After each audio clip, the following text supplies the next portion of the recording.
In today's video, I'm going to talk about where that sense of unworth comes from, what it teaches us about ourselves, and finally, how do we turn that around? How do we develop that worth that we all crave and deserve?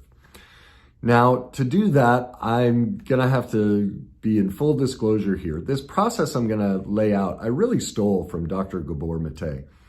He and I are kindred spirits. I talk about all of these things, but in a different way.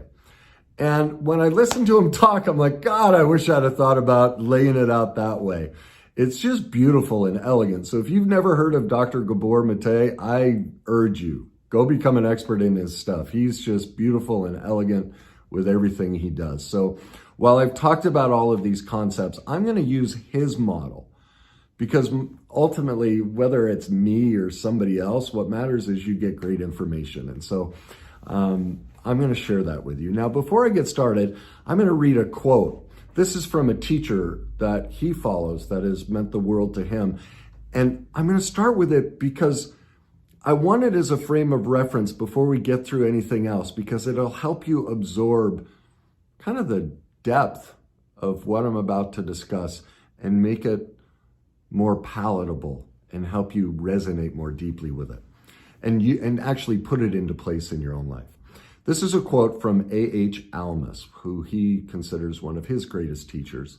And the quote goes like this: "Your conflicts, all the difficult things, the problematic situations in your life are not chance or haphazard. They are actually yours. They are specifically yours, designed specifically for you by a part of you that loves you more than anything else. That part of you that loves you more than anything else has created roadblocks to lead you to yourself. You're not going to go in the right direction unless there is something pricking you on the side saying, look here, look this way. That part of you loves you so much that it doesn't want you to lose the chance. It will go to extreme measures to wake you up. It will make you suffer greatly if you don't listen. What else can it do? That's its purpose." See, that ties in with my whole belief that any problem in our life, we've set it up, we've created it, and there's proof of that. Any so-called bad situation is a gift, but he just says that so much more beautifully than I do. So now that we have that as a frame of reference, that we've brought all this into our life to teach us about ourselves, here we're going to start off with the 5 questions that will help us discover where this unworthiness comes from. And the first question is, think back to a recent time where you were upset with someone. Number 2, what was your emotional reaction at their behavior? Number 3, what does it mean that this other person wasn't willing to do those things?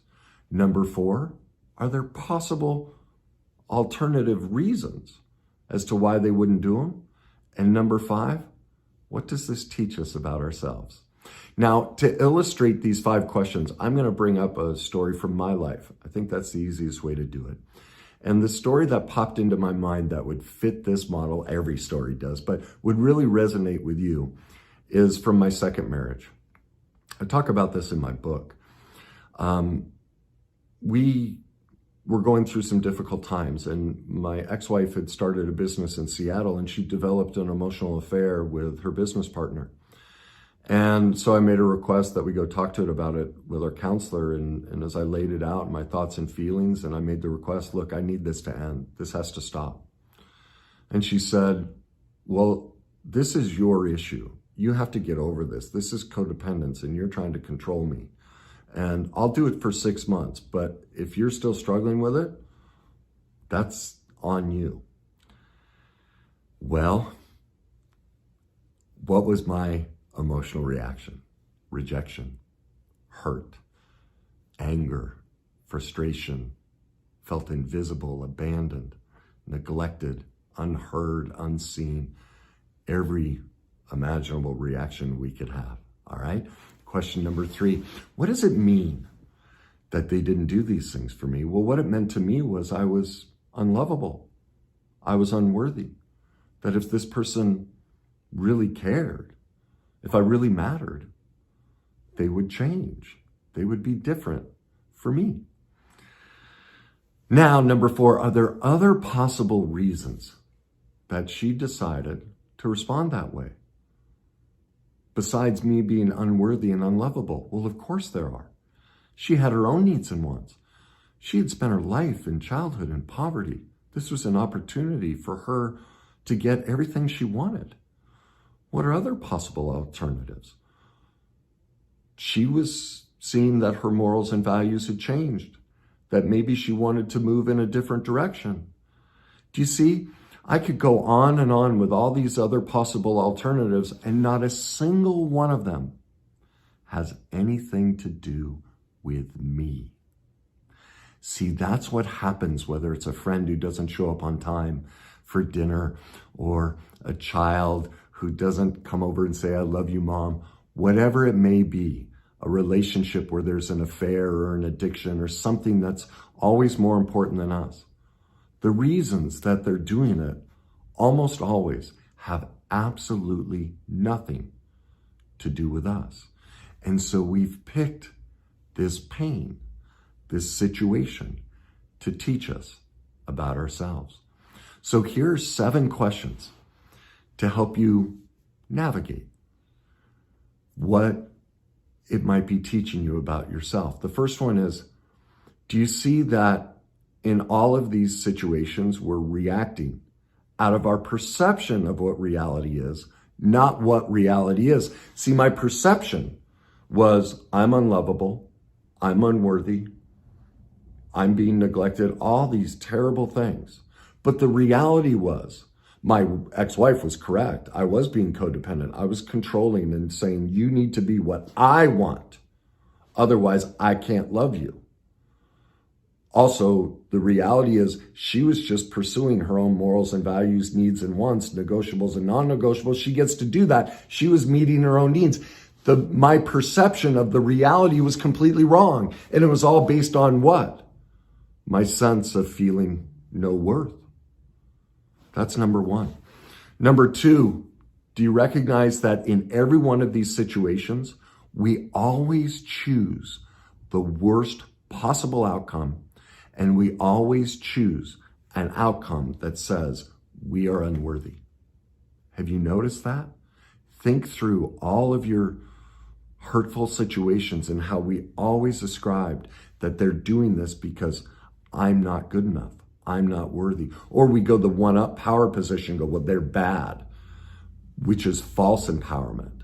We make it about them, but we're still choosing the wrong reality. We're choosing a perception that makes us unworthy. Do you recognize the third thing this teaches us? That this process is automatic for all of us. We didn't even think about it. It just happened. The minute the words come out of their mouth or we see the action, we immediately choose, I'm unworthy. We immediately choose, I'm neglected, I'm abandoned. I am somehow unworthy of this situation. That is trauma. That shows us what I talk about all the time, that 95% of our life, we aren't even present in our life as an adult. The science shows that. Do you see, that's a traumatic reaction from our childhood where we were sent these messages that we aren't worthy, and we brought it right smack into the current situation. That shows how detached from reality all of us are, and how all of us are reliving the subconscious painful programming that we never healed from our childhood. Do you see what this is teaching us? Number 4, this also means that we still believe we're not worthy, or that we're not worthy of being cared for.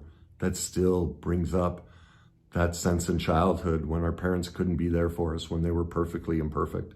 We are still stuck in that sense of unworthiness. Number 5, it shows a lack of compassion for ourselves. Do you see how we are the ones who are taking a reality and turning it into a perception that shows complete unworthiness? Instead of me looking at my ex-wife's decisions and going, wow, she's telling me about herself, I made it about me. And do you see there's no compassion in how I made it about me?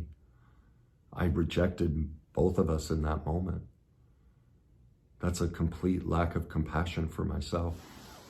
Number 6, no matter how unworthy we feel, do you see that this also shows we still have access to our true nature, our authentic self? We all can recognize as I go through this that, oh my God, my authentic self knows that I'm the one doing this to myself. That means I can heal it. I can recover from it. I'm not stuck. People will say all the time, I never want a relationship again because of all this. Well, that's all that lack of compassion. That's how they're telling themselves they're unworthy. They're stuck in the perception of that. None of that's true, because we are creating the problem for ourselves, and the way we've been conditioned through our subconscious, our trauma from our childhood has brought all of that forward, and none of it's true. We are not in reality. We are stuck in the perception that was placed into us in childhood that we are unworthy. And then finally, number 7, it shows us that the problems in our life are there to heal this. I'm going to read the quote again. Now, with that new understanding, think through the situation with my ex-wife. Your conflicts, all the difficult things, the problematic situations in your life are not chance or haphazard. They are actually yours. They are specifically yours, designed specifically you for a part of you that loves you more than anything else.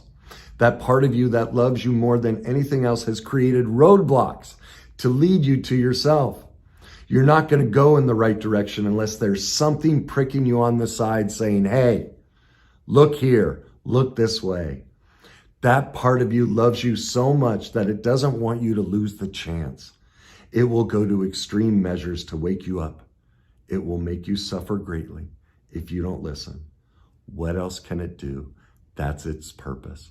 Do you see the whole reason I picked my second wife? Was to break me. The divorce and the withdrawal, because it really was a dually addicted relationship, almost killed me. I almost lost my life. It was pricking me in the side. Hey, look here, look this way. This part of me loved me so much. It didn't want me to lose this chance. It was willing to go to extreme measures to wake me up, to make me suffer greatly because I was unwilling to listen, because what was ultimately killing me in my life? Growing up with an alcoholic mother, emotionally distant father, and all the myriad of traumatic things I went through, the one thing I'd never been willing to let go of was control. You see, I was trying to control her in that office. It's what we all do. We try and demand that our sense of unworthiness, you fix it. It's not their job. And so what I realized was the only way I was ever going to survive and couldn't kill myself is I'd have to let go of control. I'd have to wake up. I remember the day. I knew I had to wake up the next day, letting go and not knowing what was going to happen. I remember walking down that hallway going, tomorrow, I'll be a different person. Tonight is the death of me. And I woke up that next day and I walked out of my bedroom and I stood there at the entrance to my family and dining room. I just started to cry. I'm like, what am I supposed to do? Because I was always like, I got to do this. I got to do that. I got always trying to make it happen. I finally had to sit in the I don't know. And I stood there just crying, tears pouring down, going, what am I going to do? And for the first time in my life, my brain was quiet, nothing, no thoughts, just tears. I sat there for 3 to 5 minutes, and then eventually I heard a voice say, go sit on the couch. So I did. And after crying there for a while, I heard, walk to the gym. And I did. And I just kept following that voice. I let it come. I gave up control. I gave up the power. Now, do I still shame myself? Do I still look? Just the other day, I tried to set up dinner with a buddy of mine. He didn't get back to me for several days, and I went right into this. He doesn't love me. He doesn't care about me. Man, I got to pick better friends. I went, oh, and then I paused, and I'm like, oh, wait a minute. What's another possible alternative? Well, his business is going great. He's busy as heck. He has stuff with his wife's father dying. Like, there's so much going on in his life. It had nothing to do with me. And there I was choosing the victim position, having a lack of compassion for myself. See, the journey never ends, ever. We don't want it to end. Just like this, me asking my friend out to dinner and him not responding was the prick in the side to say, Kenny, have some compassion. Look, when are you just going to love yourself? When are you just going to accept that you're perfectly imperfect and you're okay? That's why we pick these people. That's why these things happen in our life. They're bringing us back to our worth. So what are the 3 steps to regain our worth? We have to stop seeing all of these things as problems and instead start seeing them as learning opportunities. They are the path to reclaim our soul. They are the gift we all deserve and need. Number 2, recognize that whenever we feel unworthy, it's just the trauma from our childhood. And now most people, oh, I didn't have trauma in my childhood. Well, we've all done this. All of us have suffered trauma. Get out of denial, please.